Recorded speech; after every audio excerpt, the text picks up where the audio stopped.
Thanks everyone for joining us here on Positively Trek. This is episode number 184, and I'm Bruce Gibson, and with me, as he always is, especially when it comes to talking about a season finale, is Dan Gunther. How you doing, Dan? Hey. Oh, really happy to be here. Season finale. Yeah, it's always a special occasion. And really excited to talk about this one. I've got some thoughts for sure. Oh, man, I can't wait because you and I haven't talked about it, except for one little piece of it. But we haven't talked through the whole episode offline. So I'm curious to know what your thoughts are. And, of course, that's for the season finale of Star Trek Discovery. And then we're also going to talk about Star Trek Picard, episode 3 of season 2. But before we get to that, let's talk about something that came out in the news recently.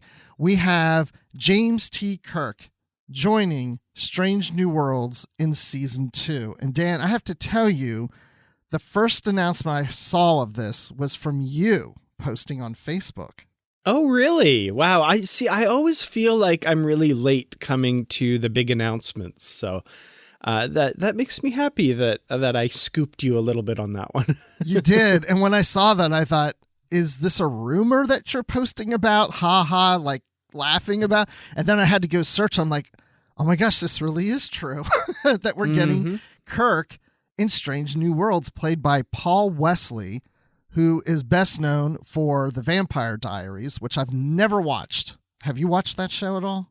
I have not. No, I'm not really familiar with it. But I do know, yeah, he has a bit of a following from that show, and people seem to like him on it. So that's good, I guess. Yeah. I haven't gone to look at any YouTube videos or anything of his performances yet. I've been wanting to do that. But I just figure, look, if they cast him, he must be good. Like, they saw something in him. I mean, it's not for me to decide if he should be playing the part or not, right? Yeah, for sure. Like you, I haven't seen any of his performance, but just looking at this photo they've released and some of the on-set leaked photos and stuff, he definitely looks the part. He's got that Kirk-esque quality, and I was kind of looking at the picture and thinking he's kind of like a little bit halfway between William Shatner and Chris Pine, right? Like if Shatner and Pine had a baby, Paul Wesley's pretty close. He's a Shatner Pine baby. Look at that. No, I can see that. I can see the resemblance between the two, which I guess is kind of the Kirk look, right? We've got the Kirk look now, now that we've got these 3 actors, which, by the way, I saw in a post that you pointed out that 6 people have played Kirk, James T. Kirk. And do you want to go in canon? In canon. So do you want to tell us who the 6 were? Because I came up with the 5, and then I saw how you got the 6th. Yeah, one of them's a little bit of a cheat. So, yeah, we, of course, have William Shatner in the original series and films. And then in Star Trek 2009, we have Chris Pine, and 2 other people technically played Kirk in that movie. We have the little baby infant at the beginning, which is kind of the cheat one. And then the kid Kirk who gets caught driving that car, that whole thing. The one from the post specifically, of course, from the original series, Janice Lester, right? Switched bodies with Kirk. So Sandra Smith technically played Kirk in that episode. And now, of course, we've got Paul Wesley here for number 6. So, yeah, it's a little bit of a cheat with the baby, unnamed baby playing Kirk. But, yeah, whatever. That's the one I missed, was the baby, which I was kicking myself then because I was thinking of that movie. And for some reason, my mind went to, well, we didn't see him as a baby. We saw Spock as a baby. And then when I saw the answer, I was like, oh, no. We did see Kirk as a baby. And I was thinking of the deleted scene of Spock being born. We don't actually see Spock as a baby because they took that scene out. I think you do in the trailer, if I'm remembering correctly, but yeah, it's not in the actual film. Yeah. That's funny. Well, next time maybe we'll try to figure out how many people have played Spock, which is a longer list, I think. Oh, yes. That is a much longer list. Darn you, Star Trek 3. Yeah, that really complicates it right there. So, but now this picture you mentioned of Paul Wesley as Kirk, I found this interesting because Star Trek Strange New Worlds, which is, first of all, I'm surprised we're already getting this announcement because the series still hasn't premiered yet, and we're getting this information on season 2, which is in production now.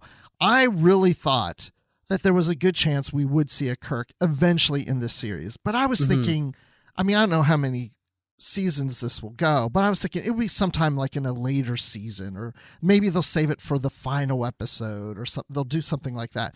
No way did I ever expect to hear about Kirk appearing in this series before the series even premieres. Yeah, and I kind of feel a little bit bad for Paramount here because their hands were tied a bit, because it's pretty obvious that they made this announcement because of the leaks, like the set photo leaks, and they kind of wanted to get ahead of it and make the announcement themselves.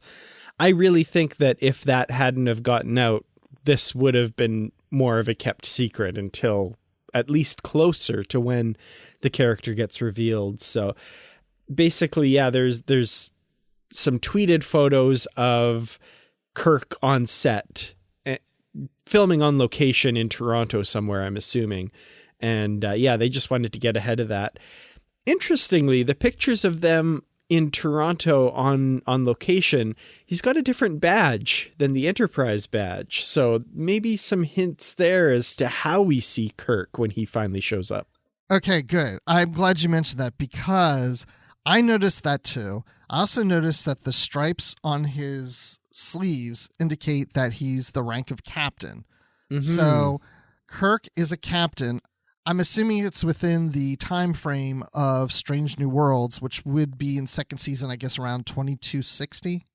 Is that what I don't know exactly. We honestly don't know at this point when the series is set. Like, does it take place right after Discovery? Does it take place a few years after Discovery? We don't know at this point, so it's impossible to say.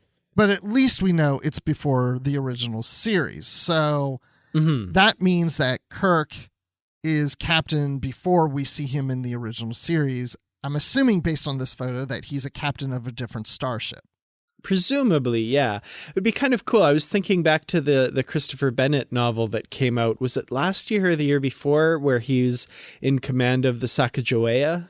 That would be kind of a neat little tie-in if they make that mention. And yeah, you know, maybe Kirsten Beyer has the ear of somebody on that writing staff and can make that happen. But then the publicity photo we get that we were talking about earlier shows him with the Delta badge on. So, and he's sitting in the captain's chair on the Enterprise. So it makes me wonder, is it just a publicity shot where they switched out his badge and wanted him to sit in the chair because they wanted a picture of Kirk on the bridge? Or is this truly Kirk in an episode on the bridge of the Enterprise commanding the ship? And is it in that time frame of Strange New Worlds? Or is it like a fast forward look at him that's flashing back to this time? You know what I'm saying? It's like, I'm wondering why he's sitting in the chair. Yeah, I don't know. Like, maybe it's just a plot point for one episode. Maybe he takes command of the Enterprise because Pike's not there. Kind of like Pike took command of Discovery in season 2 of Discovery, and they just switch his badge because he's temporarily in command. Or who knows, right? It could be anything at this point. Yeah. So I guess we'll wait next year to find the answers to that. But what's really cool to me is Paul Wesley tweets out how he met Shatner on a plane, that they were both sitting there in first class next to each other, just out of coincidence. I mean, how weird is that? Crazy. And as he says, like, he doesn't believe in fate or anything like that, but it'd be hard not to when that happens, right? I mean, he had just found out, like, fairly shortly before, apparently, that he was going to be playing Kirk, that he got the part. And then he sits next to Shatner on the plane. And like you said, just completely coincidentally. Pretty wild. I also do have to say, I really like that William Shatner has kind of given his blessing on Twitter as well. We've seen that. So that's nice, the passing the torch there a little bit. I just wonder, though, when he was on the plane, did he tell Shatner that he was playing a new Kirk? He doesn't mention that in his tweet anywhere. I just kind of assumed, but maybe he couldn't at the time either. That might have been unable to. Oh, that would have been tough. Man. Right. That's what I'm wondering. Like, you know, is he sitting there like, I can't say anything? And he's probably like, well, I could tell him, but, tell him to keep it confidential. But what if he doesn't? And, but you can't. I mean, how can you not? Let's think about it. You are cast as Captain Kirk and you board a plane and you're sitting next to William Shatner and you guys are chatting. How can you not say, I'm the new Kirk? But at the same time, maybe you'd really not want to either because, like, you're not sure what his reaction would be in that moment. True. Like, maybe he'd be really mad, Or maybe he'd be like, yeah, right. Like, I got a lunatic sitting next to me. Yeah, exactly. Yeah, I'm sitting next to somebody escaped from the loony bin here. This is not good. Gosh, how weird. Okay, and here's a strange one, too. I sat in first class with Chris Pine. This is serious. So, wow. Now, we didn't sit next to each other. He was a row behind me. But I didn't know he was there until we were getting off the plane. And then I saw those beautiful blue eyes looking at me. And I was like, is that Chris Pine? No. Is it? No. And I went back and looked at him. He looked away then. But he was looking at me. I don't know why he was looking at me. Well, he was like, is that Bruce Gibson of Positively Trek? Even though Positively Trek didn't exist yet at that point, he just knew. Yeah, he just knew. Well, I did kind of feel a little weird because I thought, is he looking at me because I just happened to be reading, of all things, a Star Wars novel on the plane. And I thought, was he looking at me because of that? Like, oh, he's a Star Wars fan. I wonder if he likes Star Trek or whatever. And so I wasn't exactly sure if it was him or not. I was pretty sure it was him, but then I was like, maybe not. So then I got on the train. I'm in the Atlanta airport, and we got on an empty train together. And I was just standing like right next to him, and I looked over and I studied his profile and every little mark of his face, and then went home and Googled it. And I was like, yep, that was him. Wow, that's pretty cool. Yeah, but no, I didn't talk to him or anything because, like I said, I wasn't sure if it was him. I should have said something. I should have just said, hey, do you know, you look like Chris Pine, unless you are. I guess I was like Paul Wesley, right? I didn't want Kirk to think I was weird. But anyway, I'm excited about seeing Kirk. I mean, I could go either way with it. What are your thoughts about seeing him in Strange New Worlds? I'm interested. Yeah, I mean, like you said, it's kind of something we figured they would eventually do. So, yeah, I'm curious to see where they go with it and his introduction. And yeah, I want to see it, obviously. Obviously, yes. So, yeah, I'm excited to see it, see what they do with him. But we can't end this segment without saying happy birthday to the first Captain Kirk. Today, as this episode releases, he turns 91 years old. And the reason I know that is because somebody at work I was talking to asked me how old William Shatner was, and I looked it up. I was like, oh, he's turning 91 this Tuesday. Oh, that's awesome. Yeah, happy birthday, William Shatner. Amazing. 91 years old. At 90, the oldest person to go to space and still trucking. Way to go. And he'll be at Star Trek Mission Chicago this April. And that's my segue into saying that my panel is on Friday at the convention. It's at 1:45 p.m. And I don't think I went into much detail before. So this panel is about Star Trek books and comics. I am moderating the panel. I put the panelists together. And we have Chrissy DeClercq-Salagi, who is on the Star Trek podcast of Infinite Diversity with some friends of ours. And so I wanted a fan, including myself, on the panel. But we also have authors on the panel. John Jackson Miller is going to be on the panel, including Mike Johnson, who has written many Star Trek comics and the recent No Man's Land Star Trek Picard audio drama. And Kirsten Beyer was going to join us, but I heard from her just the other night saying that she's no longer coming to the convention, so she will not be on the panel. But at least you have the four of us there for now, unless somebody else has to bail for whatever reason. But we will definitely move forward with the panel. And who knows, maybe I'll invite somebody else if I know that's going to join us. But it's 45 minutes of a lot of fun at 1:45 on Friday. So if you're going to Star Trek Mission Chicago, come by, see us, and look in your app or website for details, and we'll see you there.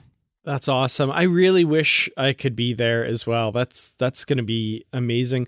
I am going to another convention in April, though, the Calgary Expo here in Alberta, where William Shatner will also be appearing, interestingly enough. I just went over to their celebrity page. So there's a whole bunch of people from all kinds of different franchises appearing.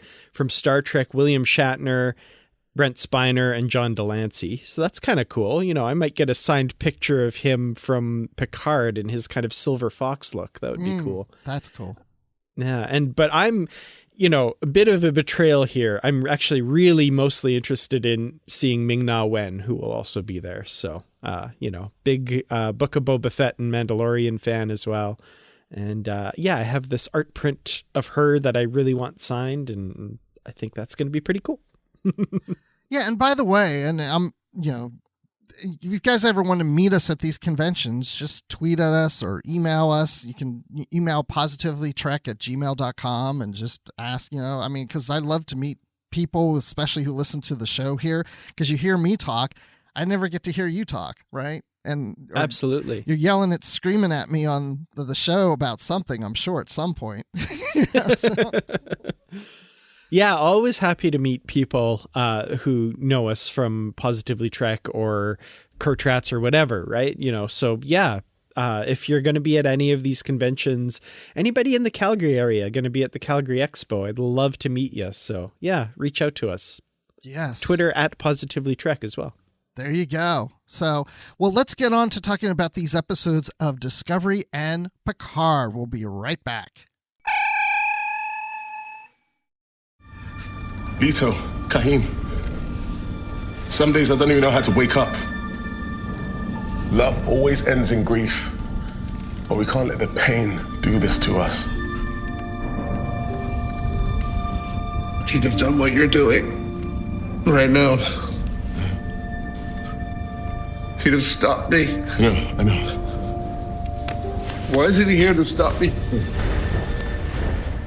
Star Trek Discovery, Episode 13, the season finale of Season 4, and the episode is called Coming Home.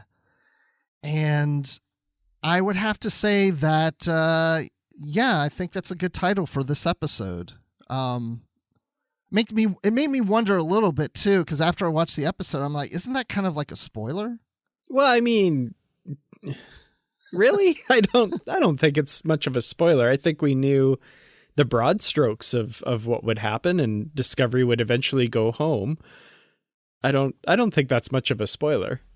Well, I didn't think about it till a little later, because I was kind of suspecting that they might not go home, that they may just stay out there, you know, in this other galaxy, and that's the 5th season, is maybe trying to get home. And then when I was watching this again last night with my wife, who was seeing it for the first time, when there was that whole scene where they're like, yeah, it's going to take us decades to get home. My wife went, no, we already got that in Voyager. I don't want to do that again.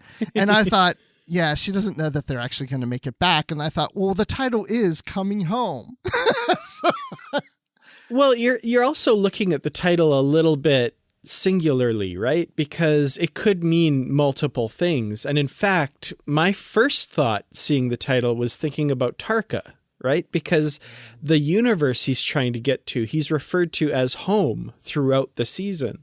So I kind of thought, and I mean, thematically, it does have to do with what Discovery's doing, but also with what Tarka's doing, right? He's trying to go home. He's trying to get to this place that he calls home. So, you know, there are multiple meanings. We also get that Earth comes home to the Federation by the end of the episode. We also get that the Starfleet rescue teams are going to Earth to rescue people there. Earth, you could say, is the home of the Federation, right? So it's Starfleet coming back home to rescue their parents, basically. So there's definitely multiple meanings throughout, and I think it resonates throughout the episode. I love that you brought up the Tarka thing, because that really does play off of Tarka trying to get home. He's coming home, right? I love that. I didn't even think about that. I love how you picked up on that, which of course we'll talk more about Tarka here in a moment. But Dan, I can't help but say that when this episode started, I thought of you immediately because there was Tilly. And I thought, Dan's going to be so happy about this. Yes, I was very happy. And I mean, I knew I figured they weren't lying, that she would be there by the end of the season. But, you know, it took to the very last episode. But yeah, I was thrilled to see Tilly. I love seeing her in this position, responsible for the lives of these young people. And I love that they brought back the cadets, too, from that episode. It was great to see them. Yeah, it wasn't all the cadets. I think it was just 2 of them from that episode. Just the 2 of them, yeah. I wish they all were there, though. I was kind of hoping for that. I was kind of imagining the other 2 were in the background somewhere or doing something very vital to the efforts, just off screen somewhere. Yeah. Now, that ship that they were in was quite interesting. And yeah, this is the one thing I do like about watching it before my wife does, because I like to then watch her reaction when something's coming up. And when that ship was being shown, she's like, "What is that?" And she just had this really weird look on her face. And she's like, "What kind of ship is that?" And it reminded me of the jellyfish ship from Star Trek 09 in a way, you know? And it was, I loved seeing the new look of these ships. It's like, they feel very odd to me because they don't look quite like what we're used to. But of course, it's the 32nd century, right? So they're supposed to look a little different. And it's still something I'm still getting used to. Well, I love that they can just fly Starfleet headquarters to Earth and coordinate the evacuation. That's pretty cool. And not only that, it's like, you know, deck 20 is full. Okay. Deck 20 just leaves, and that's awesome. I love that. It was so wild. I thought that was really cool. I know, when that deck came out and just flew away, I thought, well, is the rest just going to compress down? I was waiting for it to fill the space or whatever. It's like, and then later on there was another scene where they say like a deck is full. Okay, go ahead and let that one go, you know. I love that they're making it different because it's in the future of Star Trek's future, and so it's got to be a little different. Mm-hmm. So then we go back to the book ship, and we've got Reno and Book. They're still behind the force field. They can't get out. Tarka's doing his thing to destroy the DMA, which is going to destroy so much other things and everybody's lives and all this danger that's happening and stuff. And Book needs to stop him. And then there's Grudge's collar that makes a little Grudge cat doorway, which I thought was hilarious. That was great. I mean, a little convenient, but I liked it. I thought that was, when he first started fiddling with it, I was like, is that Grudge's collar from earlier? Like, I wasn't sure, but is that what that was? And yeah, sure enough.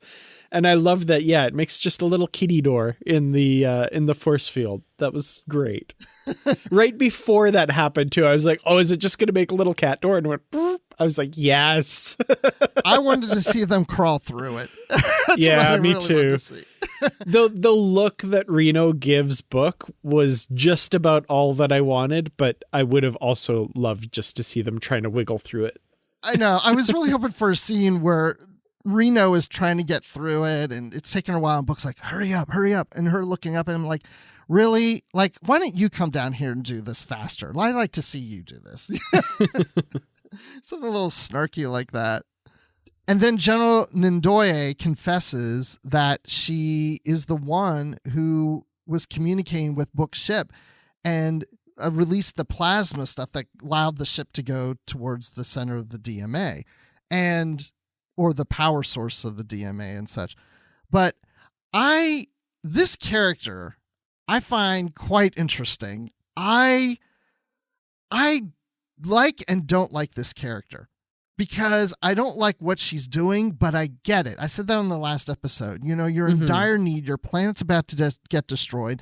You're seeing what Burnham and everybody's trying to do by communicate with Species 10C, but at the same time, it's like, look, what if this doesn't work? And we're spending all this time, and if it doesn't work, we don't have any time left to do the alternate thing.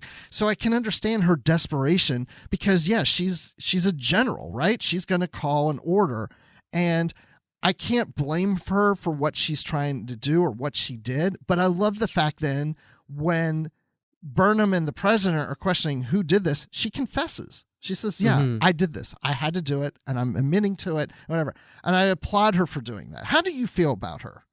Yeah, I'm in broad strokes in agreement with you on that. You know, I don't agree with what she did. I think it was wrongheaded and all of that. But at the same time, she was manipulated and deceived, right? She thought that was Book that she was talking to. She didn't realize what was going on the ship.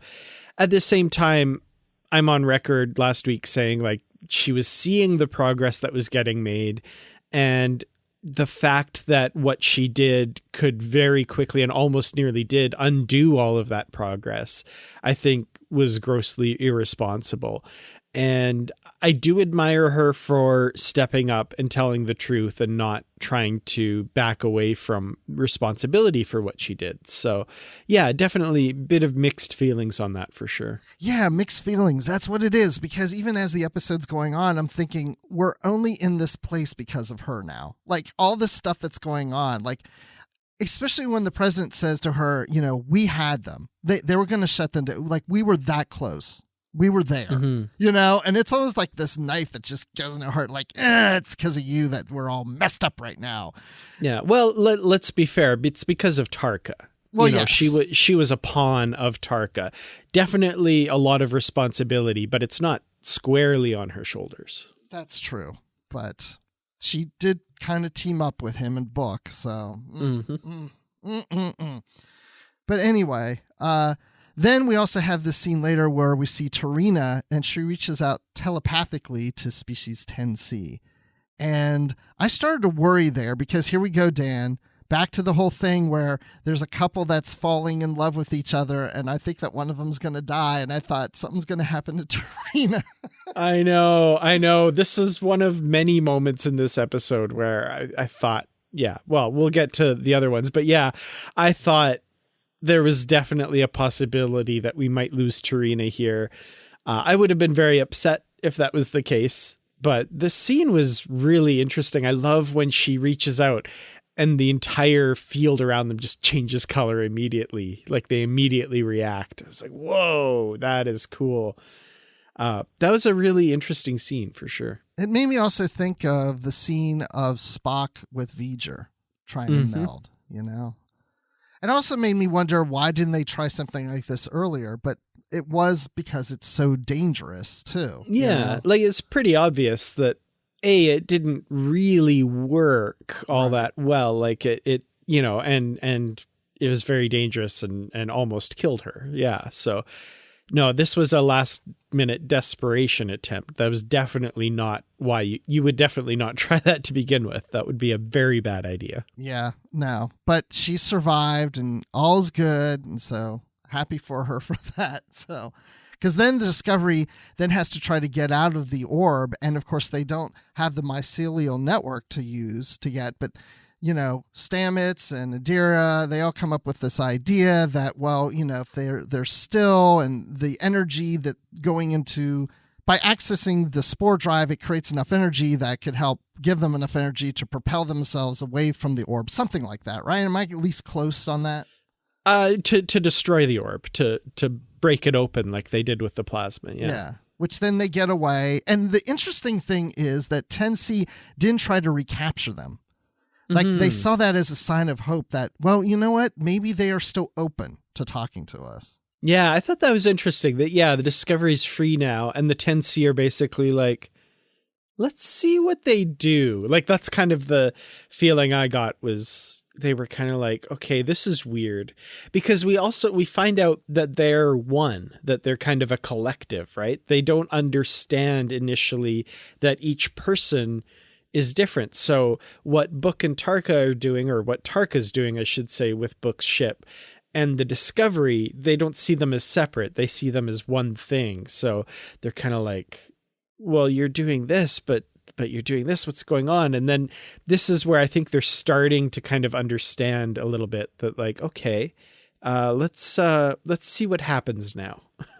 Yeah, because that whole thing of them then understanding that this crew, these humans and these other races on the ship, they're individuals, and like you said, they're one. And I, you know, it was questioned like, you know, like the Borg. No, not like the Borg. This is different. You know, it's the Borg's like one hive mind. This isn't quite the same, but they're like in sync, where we're more individual.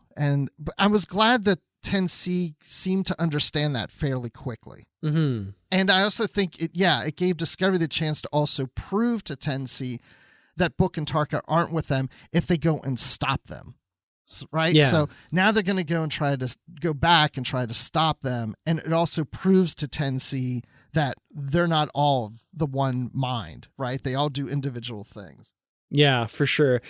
I would have loved to have seen what they were thinking at this moment, though. Like, just like, what is going on? What are these little creatures doing? It's very strange. But yeah, so we do get Discovery chasing down Book's ship. And because of Ndoye's tactical experience, they kind of bring her back into the circle, which I thought that was interesting. And I liked that foreshadowing earlier on where she said, you know, I'm still willing to help and give you my experience and stuff. At that moment, when she said that back then, I was kind of rolling my eyes like, no, you're locked up. Get out of here. But then later on, when the president's like, you know, Ndoye has really great tactical experience, I was like, oh man, yeah, okay. Well, the thing I also liked about that scene is Detmer stood up to be the most experienced pilot. And remember, a few episodes, I thought, oh, they're going to kill off Detmer. And then this, again, season finale. This was another moment where I was like, oh no. I was like, this is it. I just was expecting it earlier. It's going to happen now. And then Ndoye is like, I'll go. I was like, oh, okay. They're going to kill her off instead, which they didn't. The look that Awoshikun gave Detmer, too, when she stood up and volunteered, my heart broke at that moment, too. That just like, you can't do that. You can't leave me. Like, no. And that was brutal. I really honestly thought Kayla was going to go on this mission.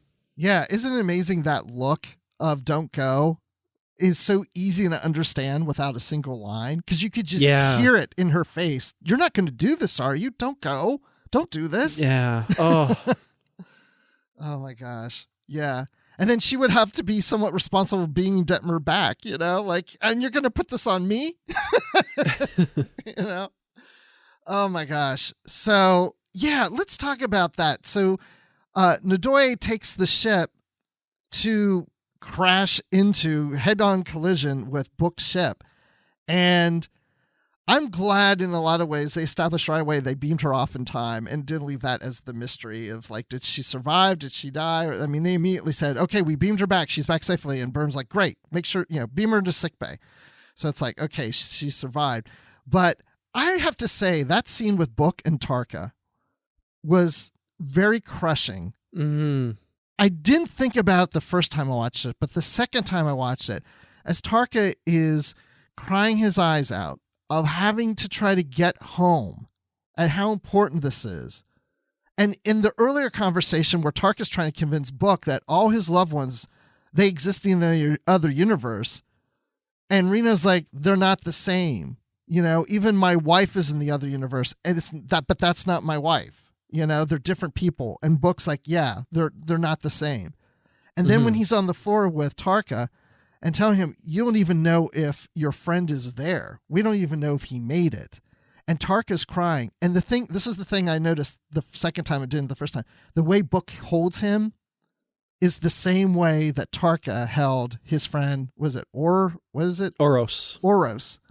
Held Oros like that. Because remember, Oros is like, why did you do that? You know, why did you hold me? And like that. And here's Book doing the same to Tarka. I love that scene. That scene was incredible. And what happened with Tarka was what I wanted to happen. Like, I didn't want him to just die to pay for everything that happened. He realizes the weight of what he's done. And he realizes that Oros would be doing exactly what Book is doing now, trying to stop him.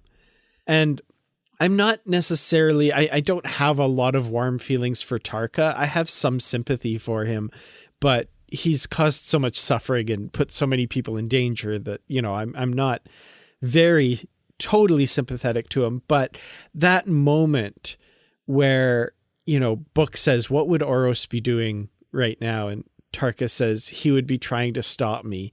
And then he breaks down, why isn't he here to stop me? I was just like, oh man, That was a gut punch, and I felt that. And wow.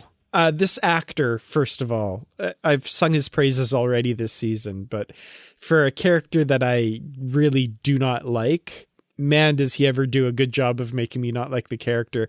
But also, what an amazing job in this final scene of giving him some real pathos and real stuff to chew on. Like, great acting here. And I think that's what it is that I really like about the character is the portrayal, the performance of the actor who plays him. I think he's done a fantastic job with it. And yeah, I'm going to miss the character in a sense, but then again, I'm not. I'm done with his shenanigans. But let me ask you something, because again, I know how you felt about the character, and before the ship explodes, he's holding the transportation device that he has that could help propel him into this other universe if he gets enough power. And he even mentions, like, he may die, it may work, it still may work. These, before the ship explodes, it could bring enough power that propels him to the other universe. Are you hoping that he maybe made it? Maybe. I mean, I like that they leave it completely open-ended. I don't think we'll ever know. I don't think there's any revisiting this in the future. But yeah, I kind of hope he made it. But I also feel like, if he made it and Oros knows everything that he did, he might not find the peace there that he was looking for. He might realize that what he did to get there was not worth it. And yeah, I feel like that absolution he's looking for, or that peace he's looking for, if he survived after having done all this, I don't think he's going to find that peace. Yeah, that's a good point. I when it happened, I thought, I kind of hope he made it. And I don't know why. Because in a lot of ways, he doesn't deserve it for everything he's done. But to your point, even if he does make it, yeah, what does Oros think? Will Tarka regret how he did it? Like, is he really going to be at peace? Because he's got, a lot of blood on his hands to get there. And just the fact to think that he could be in that universe and perfectly at peace and perfectly happy, yet still have the blood on his hands, and that doesn't bother him, makes me wish then he didn't make it. So I don't know. One day we might get a comic or a novel. You never know. That could say. I'll talk to John Jackson Miller about doing one. My guess is we'll never know. Yes. No, I agree. I don't think we'll ever know. And I think it's better that way. Mm-hmm. So let's jump back just a little, and it's throughout the whole episode, but we have the whole scene with Admiral Vance and Tilly. And I've enjoyed this. I was actually surprised how much Tilly we got in this episode. I really thought that for whatever reason she was gone for a whole season, she'd come back in this last episode and be in a scene or two. But we got quite a bit of Tilly in this episode. And her working with Vance and deciding to stay behind and help out. And I thought, it just really shows how much this character has come along from being this awkward cadet to serving right there side by side, shoulder to shoulder with the C&C of Starfleet. Yeah, I really loved Tilly in this. I loved her whole talking about regrets in life and that sort of thing. And that so many people don't get to find their place. And she feels like she really did, and all this amazing stuff that she's gotten to do, that, she could be at peace, which is tragic because she'd be so young and stuff. But at the same time, like she said, people can live for a long time and never find that peace that she's found. So I love that commentary on her character, knowing, where we saw her in season 1 as this cadet who really wanted to be a captain, and that whole journey to where she is now. That was great. I kind of wish we saw a little bit more of her sprinkled throughout in this role a little bit up until now, but at the same time, what we got was so great, and that we get so much of her in this finale was wonderful. And those scenes with Vance of them just sharing a drink, thinking they're going to die, that was wonderful. I thought that was great. And Vance in these scenes as well. I'm just really digging the vibe he's giving off as this, as this seasoned veteran who's seen a lot, but he's going to go down with the ship and give his life in the service of Starfleet. I'm thinking back to all the times in season 3 when we were talking about those episodes and we were like, is this guy a good guy? Is this a bad guy? Is there going to be something?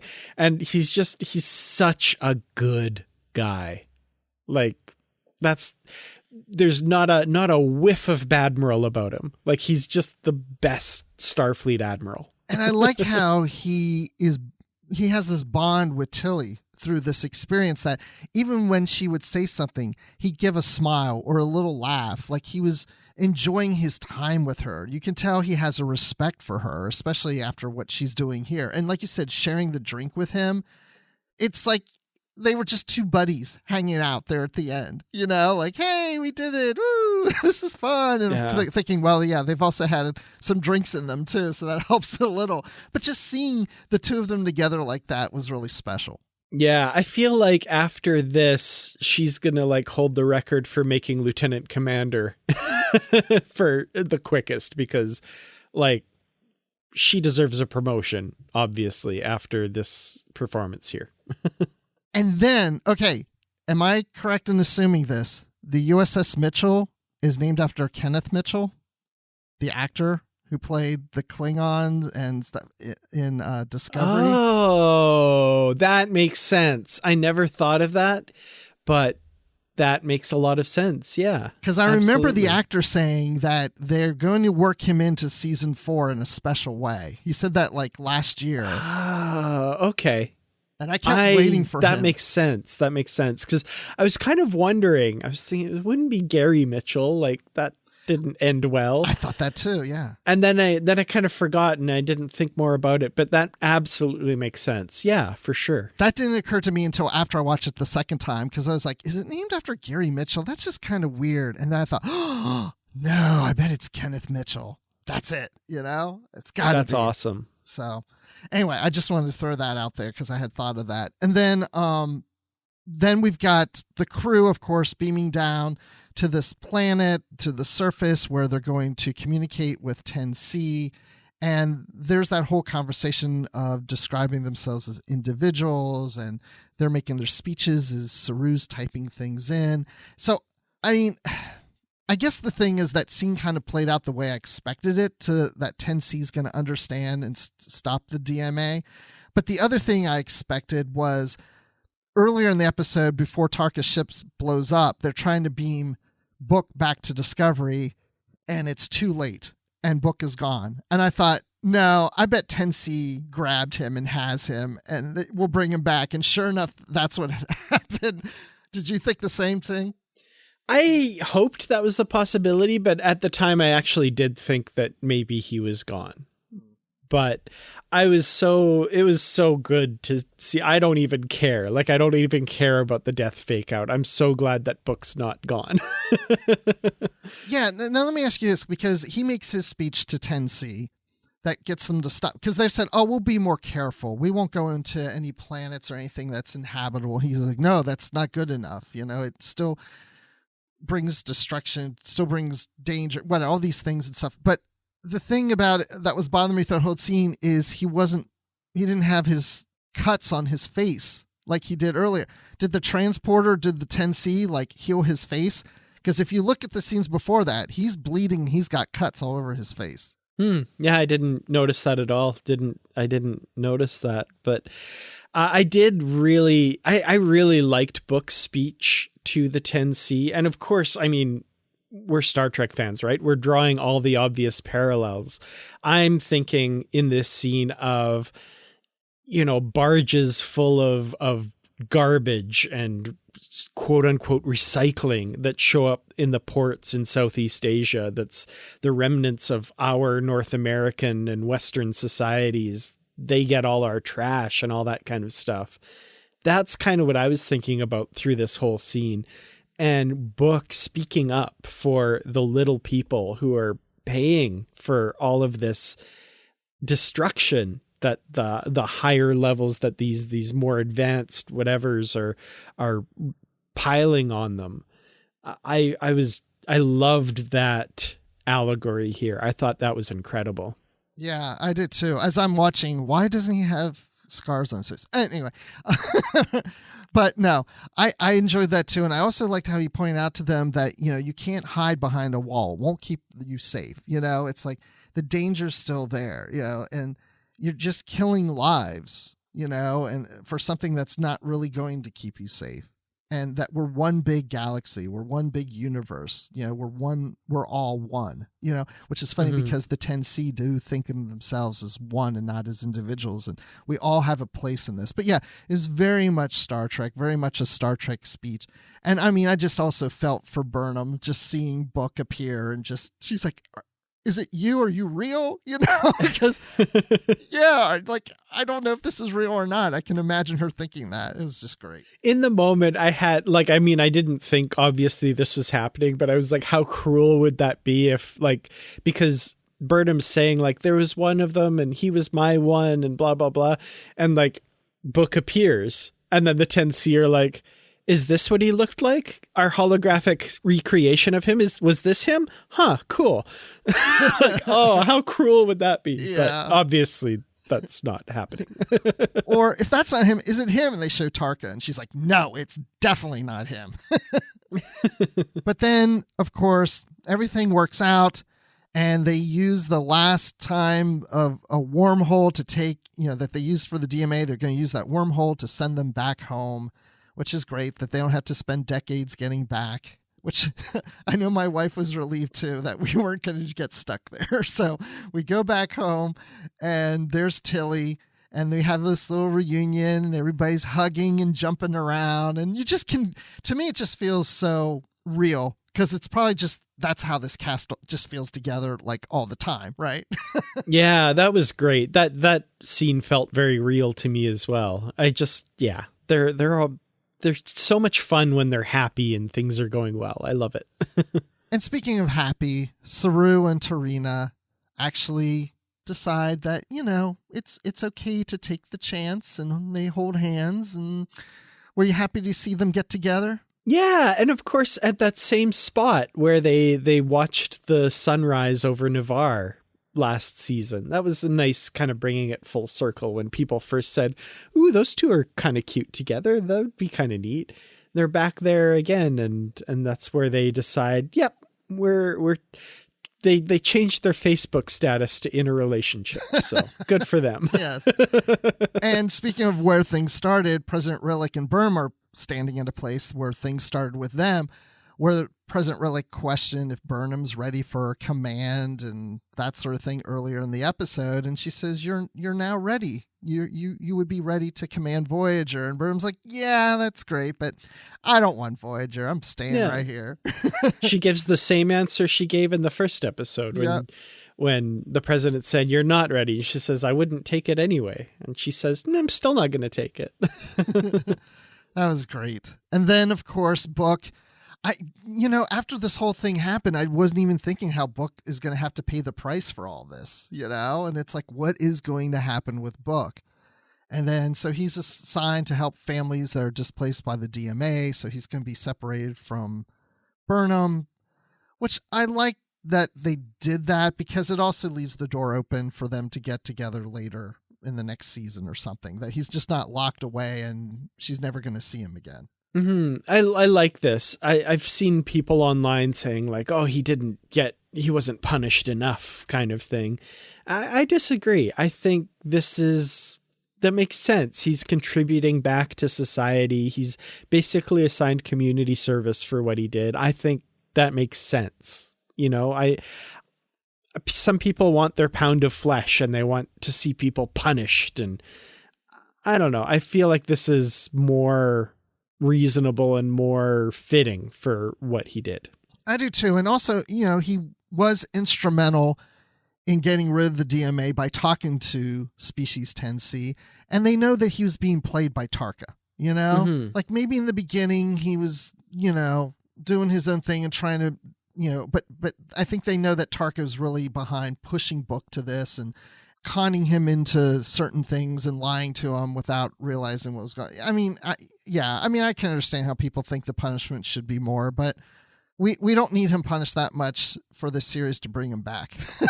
We gotta leave it open.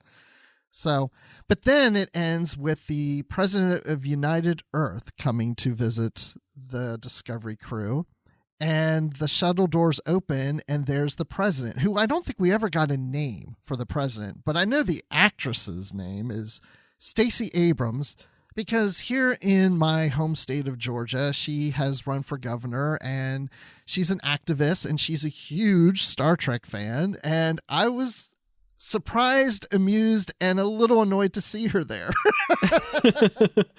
That's pretty cool. Yeah, this was someone that I'm very much not in the U.S., and I've heard the names because I listen to a lot of political podcasts and that kind of thing, but I don't think I'd ever seen Stacey Abrams to know what she looks like or anything. So I got the impression watching this, I was like, I don't think she's a professional actor. And I don't mean that to sound cruel. I just, there's a quality to people that I was just like, I feel like this person doesn't have as much acting experience. So I did look up who it was, and I was like, oh, that's kind of cool, because I've heard her on the official Star Trek podcast, for example, the Pod Directive. She was a guest on there. And I know, she's a huge Star Trek fan. And as far as I know, like, her politics kind of align with what the Star Trek universe kind of espouses. So I thought that was kind of cool. I was like, oh, that's neat. I would, if I was a famous Star Trek fan, I would be so thrilled to be able to be on Star Trek. So that's so cool. Absolutely. 100%. That's why I was thrilled for her to be there, because I know she really enjoyed being there, of course. The only thing was, and Dan and I talked before the show about it, the only thing that annoys me is I just don't like it's not, yes, politics are in Star Trek, I get it, but I don't want to bring real world politicians into a Star Trek episode, because I just know that's going to disrupt fandom and get people here. And I was like, oh, I don't want to, let's not do all that.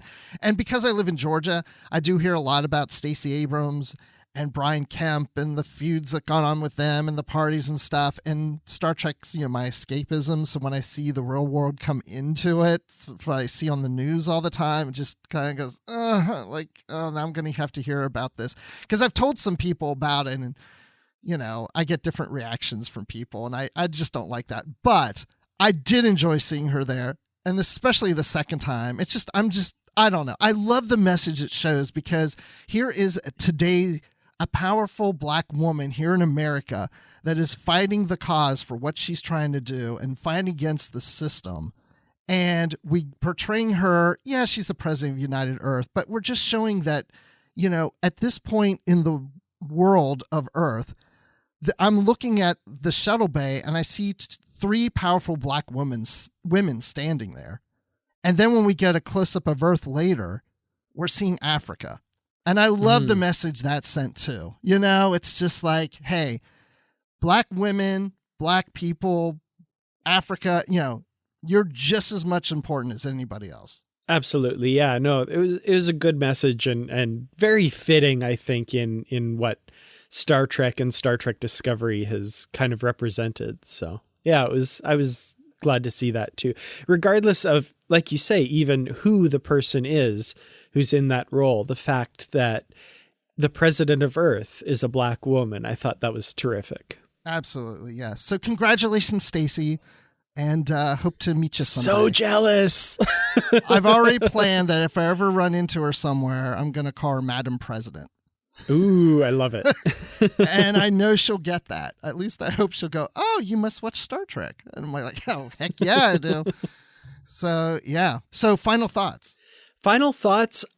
Honestly, I'm going to say it right here. This was my favorite season finale of Star Trek Discovery. Every season finale of Star Trek Discovery has at least something about it that kind of made me go, I don't know. Not in a horrible way or anything like that, but I had pacing issues with the season 1 finale, season 2 finale. I still, the like hundreds of thousands of little shuttlecraft flying around and stuff was just a little over the top. Season 3, the whole resolution to the burn thing felt in some ways a little bit underwhelming, This one was the perfect season finale. It wrapped up everything, I think, in a really satisfactory way. I really liked the pacing of it, which I'm actually surprised with regards to season finales for Discovery. That's been my biggest complaint. But this one I felt was just the perfect wrap up and tied up all the loose ends in a way that really made sense to me. And I mean, some parts of the episode, there's nothing that wasn't completely out of left field or unpredictable, but at the same time, I really enjoyed every minute of it. So yeah, this was the perfect ending to the season. So I can't give it any less than 5 out of 5 ambiguous beam outs where you're not sure if the person survived or not. Nice. I hadn't thought about if I thought this is my favorite finale of Discovery, but as you're describing each finale, I was agreeing with you 100%. I think I do like season 2's finale. It does seem a bit overboard, but I just remember liking, a lot of the action that was going on and being on the bridge of the Enterprise and Discovery going to the future. There's a lot of stuff in there that eye candy and fan candy, I guess you could say, that I enjoyed about that one. But this one does seem to be well put together. This one does seem that it did a good job of wrapping things up. It didn't feel rushed. It didn't feel like they had to try to get to a quick resolution, which I was afraid of. The pacing was just right. I feel like they got the pacing right through these last few episodes to come to this conclusion. And, great character moments and stuff. I guess the one, if I had to criticize the episode, I would just say that the whole resolution to everything is, I guess, kind of expected. Like, it all came to a conclusion that we would expect or want to have happen. That there was nothing that surprised me, I guess is what I'm trying to say. But that's just me trying to come up with something I would nitpick on, but that's so minor. So I would give this 5 out of 5 cuts on Book's face. Nice. That went away after a while. All right. Well, let's talk about Star Trek Picard, Assimilation, and we'll do that right after this. Thank you so much to our Patreon supporters for helping us to bring you this episode of Positively Trek. We truly could not do it without your support. To join the ranks of our Patreon supporters, such as Carl Morris, Joyce Marin, Jim Stoffel, Dave Garcia, Rick Young, Paul D. Kinnear, and John Blaber, please go to patreon.com/positivelytrek. You can join at any level to receive perks such as early access to episodes and exclusive bonus content. And at higher levels, there are shoutouts and associate producer credits, and much more. Thank you once again for your support of Positively Trek. And now, let's get back to the show. They had this amazing simulator there, so one day I sneak out. I was about 8. I'm having the time of my life until alarms go off. I thought I broke this damn thing. Turns out I broke the highest score of any cadet in history. So I climb out, and admirals and captains are there, jaws on the floor, seeing this 8-year-old kid. And my mom, she's looking at me, pretending to be angry, but I knew she was proud. And she said, "Ah!" Star Trek Picard, Episode 3 of Season 2, Assimilation. And this picks up, of course, right after the events that we saw in Episode 2. And the crew is on the La Serena, and the magistrate beams up with 2 security officers. He shoots Elnor, and is now in this episode questioning who they are because he's kind of figured out that his wife, who is Annika, or 7 of 9, whatever you want to call her, but she's Annika in this, the president is not who she seems to be. Something is off, and he starts questioning her. And so that then breaks out into a fight, which I'm so glad that didn't continue on for a long period of time, because I just wanted this guy gone because I wanted to see them get to the 21st century. Yeah, this was, I'm glad they still had this to deal with, though. And I love that 7 makes one last attempt, right? She's like, "How dare you interfere with this top secret, blah, blah, blah." And, he allows for the possibility that may be the case, but he questions her basically to see, like, I don't think you're really my Annika. So he questions her, and she obviously has no idea what he's talking about. So yeah, they officially know this is not the real president at this point. Yeah. And, just seeing Raffi all emotional about Elnor and wanting to help Elnor. It's just, it's heartbreaking. Of course, then, what happens later, it gets even more so. But, yeah. And then just seeing the Borg Queen there as she then gets out of her encasing and is crawling towards Girardi, and you hear that music from First Contact. Yes, that was amazing. I was like, when that was happening, I was like, oh, I wish that Jonathan Frakes was actually directing this, since he directed First Contact, Well, do you know who directed this episode? Maybe somebody back from the future of some kind? Yeah, Leah Thompson. How crazy is that? From Back to the Future, of course. Yes. The Marty's mother in Back to the Future. So cool. That was awesome. Yeah, I saw her name as director, and I was like, is that the same one, Leah Thompson? I looked, I'm like, oh, yeah, it is. And I mean, she's done a lot more than Back to the Future, but of course, she's really well known for that, for sure. A lot of movies in the 80s, and I remember her having a sitcom for a while and such, and I did hear that she was directing certain things. So, yeah, maybe she's even directed a Star Trek episode before, has she? I can't recall. No, she hasn't. Okay. But there was... I think they announced her as a director like quite a while ago, and I'd kind of forgotten until this episode came around, and I was like, oh yeah, that's so awesome. And it's the one where they actually travel through time. So I'm like, she's got some firsthand experience there. Oh man, I bet somebody already on YouTube has played the Huey Lewis music of them traveling back in time, going back in time. Oh, yeah. The scene where they're walking around instead of the California Dreaming, which that was really cool. Yeah. They just play, Huey Lewis and the News over that instead. I love it. That's what they should have done. Oh, that would have been great, but whatever. I will say though, the slingshot effect, I was curious to see how they would handle that, to see if it would mirror what they did in Star Trek 4. Like, would they wake up on the bridge? And we didn't really see that. Like, they were passed out or anything, Yeah, I kind of made a little joke while we were watching it. Like, after they go and it's kind of like going like blurry and stuff. I was like, Admiral, there be whales here. I should never have. I started to do the voices. That's great. Well, okay, so let me ask you this real quick, too. So, after they did the slingshot effect, they get to the year 2024, they're approaching Earth, and then they need to crash land because they don't really have full control of the ship because the Queen had, some partial control, but the Queen's kind of passed out or whatever it is, and Rios can operate some of it, but it's going to be a rough landing, and they can't land in a big populated area like Los Angeles. And then Picard says, oh, I know, and he starts calculating his coordinates of where to land. They're like, where are you taking us? And he's like, home. Did they crash in France? I'm confused by that. That's my assumption. And we know, of course, Picard knows his family history and stuff. So like he would know who's there and where would be a safe place to crash, maybe. I don't know. They were kind of unclear on that.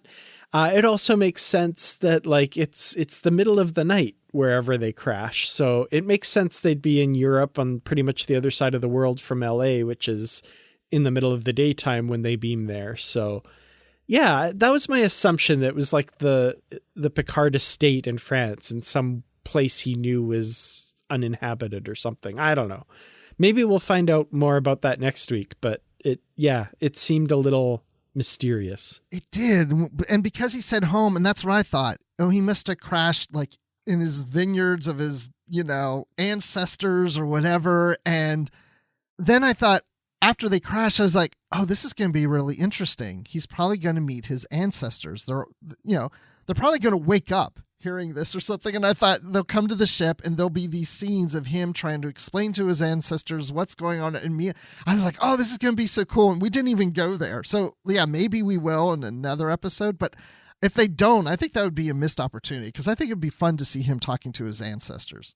My thought, and this was like a deep cut reference initially, I was like, oh, if Picard was smart and thinking, I thought for a second they might go this deep and crash on Gravette Island, which is an undiscovered, unknown island that is uninhabited, because that's where he directed the escape pods from the Enterprise E to land in First Contact. And they were going to be able to stay there and stay out of history's way, kind of thing.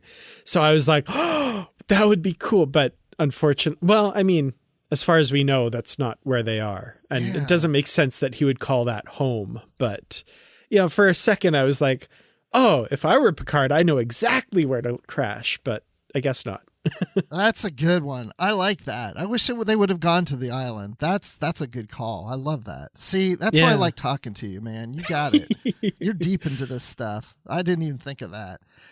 Oh, wow. So, okay. Next thing also is Elnor, because my gosh, like the poor guy. Well, first of all, I was thinking, he dies, but I'm like, so we're not going to get any more Elnor this season. I'm like, I'm not even sure if we're going to get Soji this season. we're reducing the cast, but Raffi is just doing whatever she can to get him to hold on. And when she reads that emblem and turns around and he's gone, that got me right there. Okay, I'm going to do just a little tiny bit of a rant here. This is Positively Trek. I'm trying to be positive, but I'm gonna say, like, I was mad. I was angry when Elnor died. And I was flashing back to season 1. My lowest point of season 1 of Picard was when they killed Hugh, because I felt that it was unnecessary and I really liked Hugh and I did not want him to die. And I was like, okay, they used up 70% of my goodwill when they killed Hugh, and Elnor has just blown right past that. So it took me a few minutes. I got over it, but I was angry at that moment. Now, we get a little bit later that, like, and if you start to think it through, it's like, okay, I think they'll be able to get Elnor back. And they're not 100% sure, but Raffi says she's going to choose to believe that if they fix the timeline, they'll get Elnor back. And that's what I'm choosing to believe too, because I was angry. Nikki was watching with me and she can tell you how angry I was that Elnor died here.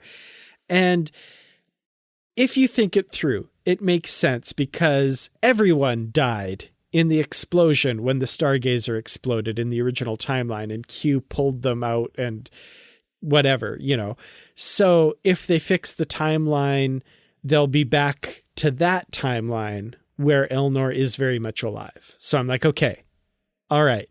If they do this right, if they fix it, Elnor's going to be alive. I'm just going to cling to that.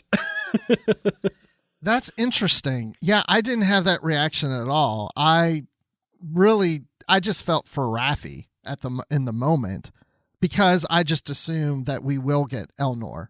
Because to me, it's like, yeah, if they fix the timeline and it reverts back, either they're blowing up on the ship like they originally did and they're all dead anyway, or they're going to go back right before that or something and prevent whatever. But I just expect Elnor's coming back. But again, maybe not. I mean, it's possible, but I just assume like, oh, they killed him off for now, but we're going to get him back. But yeah. I don't know. Now that it's not even that I don't believe that he wouldn't be back. It's also that, like, we're not going to get Elnor trying to deal with 21st century Earth and all this stuff. Like, I was kind of looking forward to that too. Yeah. Cause why did they make the decision to kill him off? It's like, why not? Like, that would be a great opportunity too, to have him in the 21st century running around. Like, that would be an interesting storyline right there. But yeah, why is it just because they want to do this for the Raffi character? I don't know. Yeah. But I mean, I'm going to trust that they have a good story planned and written out and stuff. Like, I'm trusting. My anger was confined to the probably about 10 minutes after it happened. And then I started to like, okay, all right, I'm going to go with them. I'm going to trust them. I'm going to go along with this story. So yeah, I'm not like still angry, but in the moment I was not happy. Yeah, no, I get that. Yeah. But I think it really worked well too to have Raffi arguing with Picard. And even Seven was a little on board too. It's like, really, you found it more important to conserve the power and route it to the Borg Queen over Elnor. Like the Queen, we're going to try to save the Queen, but not Elnor. Okay, where are the priorities here? Yeah, I felt for Raffi big time during that. Absolutely. Yeah, and I think that's also speaking to Picard's journey as this episode goes on. They're calling him out on stuff because it's like, oh, this is just a game between you and Q. Oh, it's Q, it's not me. And it's basically Raffi's like, bull. The Raffi's coming out of me. But I enjoyed that scene. I don't like that this happened, but it really confronts Picard, and I like that because you didn't see that much in TNG, right? Mm-hmm. And to see a crew confront Picard and call him out on stuff, that's an interesting twist to this character. Absolutely, yeah. And we even and we'll get to Jurati and the Borg Queen and stuff too, but I loved Picard talking to her subconscious and Jurati's kind of father issues and translating that over to Picard. Again, Alison Pill as Jurati is absolutely stealing the show. And like I said, we'll get to that point where we're talking about her, but I just, that whole thing, like sometimes I just want to disobey you because you remind me of my dad or something like that. It's such a great moment. Well, let's go ahead and talk about that because essentially there's two storylines now. So we have the Picard Jurati Queen storyline, and then we have the Raffi, Seven, and Rio storyline as they're exploring LA. So let's stay with the Queen and Jurati and Picard because I don't know which storyline I prefer. I like them both, but this one was very intriguing to me because I'm worried about Jurati being connected to the Queen. I mean, Picard's like, there's no way we're doing this. No, we're not going to connect you to the Queen. And I'm like, you're dang right we're not going to do that, right? And then, he finally gives in because she convinces him that she can handle this and she can do this stuff. And I'm like, oh my gosh, this is a bad idea. And when they're connected and she's going through all her different emotions, like you said about the daddy issues, and she's got the humor emotion and the sad emotion and all these things are going on, and the Queen's in her and the Queen starts speaking through her. And then you hear Jurati speaking through the Queen. Oh man, that was so good.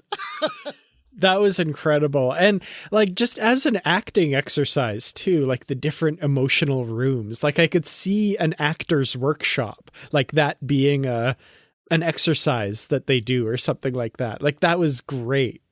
It was like a masterclass in acting given by Alison Pill here, and Patrick Stewart, of course, acting opposite her. Like it was such a great scene. Well, and that's a good point because Alison Pill's just sitting there and has to express these emotions and move one to the other quickly just with her face. Mm-hmm. She can't move her body to express sadness or anger or happiness. It's all just in her face and switch from one boom to the other instantly. Yeah, I thought she did a great job with that. And then, all the different rooms in her mind. And then at one point, then it starts to get a little scary and Picard has to disconnect her. She passes out. And then in a later scene, there's the Queen teasing Picard, challenging him of like, you need me and you can't disconnect me and blah, blah, blah, blah, and all this. And you need me to tell you where the Watcher is and when the timeline diverges and all these things, and all this stuff. This is probably my favorite scene of the whole episode. So good. Because when Jurati wakes up and she's like, are you sure about that? You sure you have the coordinates of the Watcher? And the Queen's just like, her head just turns like it reminds me almost like a dog that's like, huh? Well, that's very apt that's like a dog curious about something, because what's chilling to me about this as well is Jurati is like, I took that information, I have it, you no longer have it. Computer, dictate the file, blah, blah, blah. And it's like, that information's there. And the Queen's like, you've done something that's very difficult to do. You've impressed me. So now Jurati has the attention of the Borg collective. Yes. That's not good. That's not good. No. And no matter the timeline, because the Queen can kind of communicate across timelines, the Borg collective is going to be after Jurati now. Yes. They want her. Yes, it's almost like the Queen saying, you may have won the battle, but you haven't won the war. Mm-hmm. You know? But yeah, man. and the Queen is like a dog with a bone, right? Yes. She's like, oh, I want Jurati. This is amazing. That was so good. That scene's so good because Jurati gets her. She outwitted her. But yeah, and the Queen's just like, yeah, well, wait till you see what comes later. You're like, oh no. Yeah, I mean, like you said, this character Jurati is really shining this season for us. But then let's go to the other storyline. We go into modern day Los Angeles and we see Raffi and Seven. They kind of team up and they're in the Sanctuary District. Wait, where have I seen that before? 2024. Yeah, nice little reference there. Of course, the DS9 episodes, past tense, part 1 and 2. Yeah, I kept wondering if we were going to see some reference to that since they were going back to 2024. So I like that little call out, that little connection there.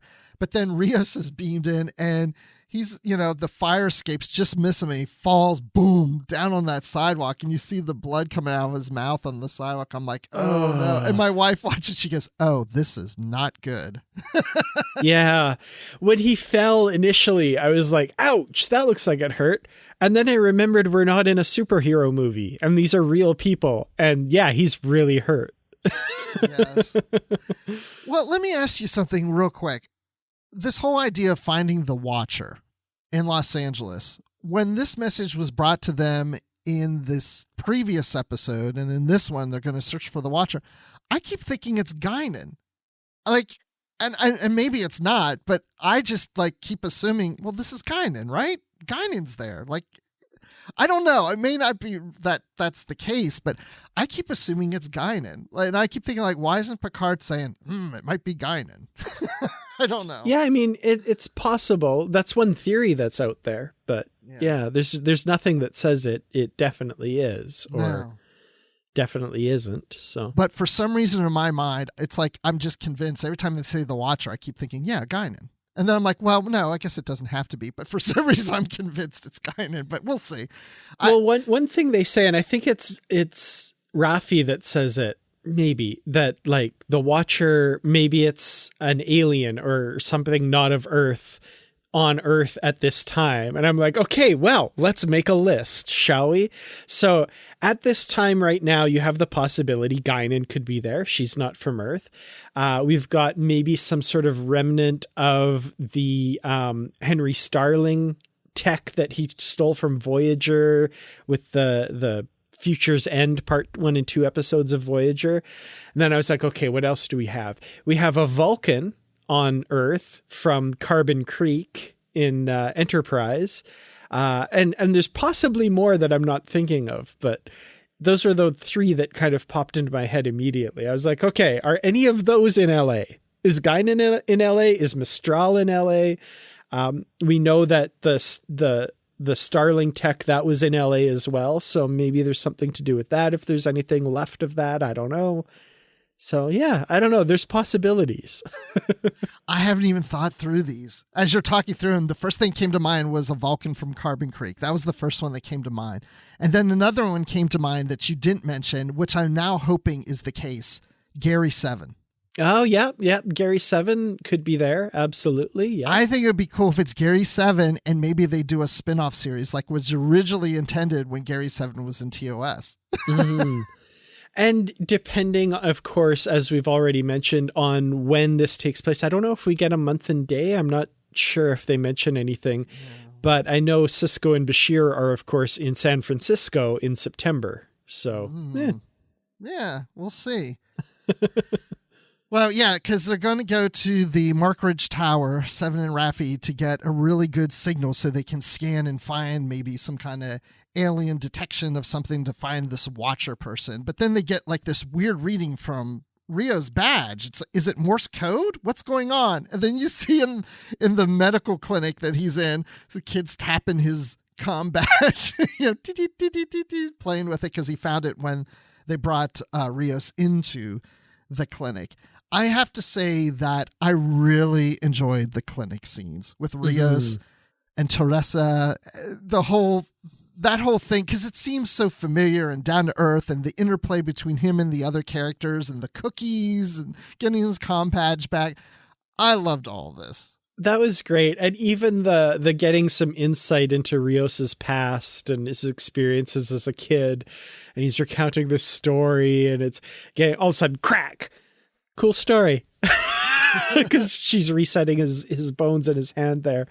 That was brutal. I winced and jumped at that because I was, of course, getting into the story that Rios was telling. And I was like, ooh, we're learning the backstory of one of our main characters. And yeah, no, that got cut off. Yeah, when we were watching that, my wife says, yep, I do that all the time with patients.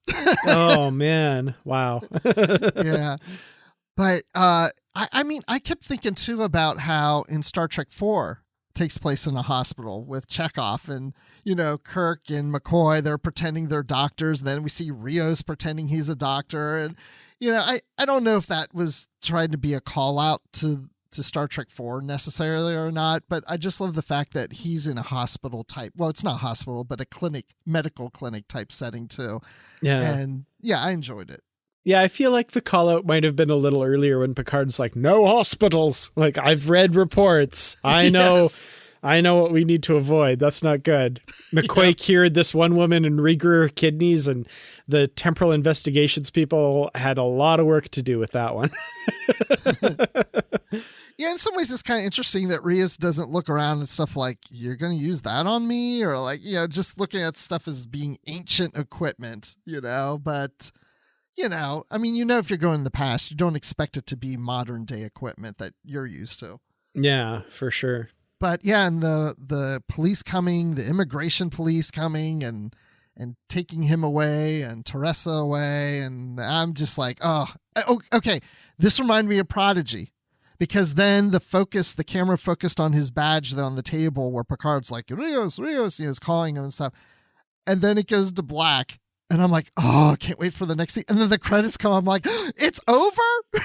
That happened to me this time, too. And I was like, no!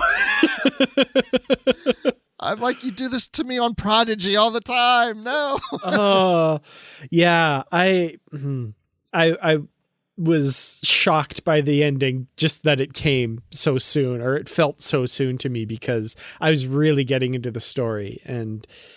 yeah, that surprised me.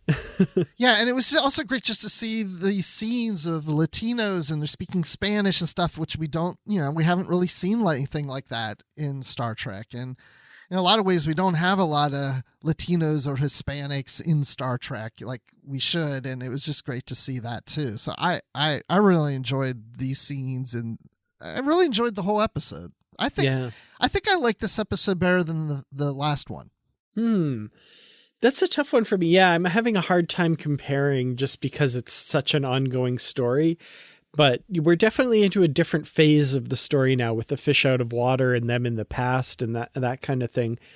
I really appreciated a lot of the commentary it had to make. And obviously I kind of predicted that when Rios was first taken into the clinic and they were talking about no police. Do you have any ID? No. I was like, oh no, like, Rios, right? He's Latino. There's going to be an immigration issue. I was like, there's going to be something. And sure enough, yeah, that's what happens there.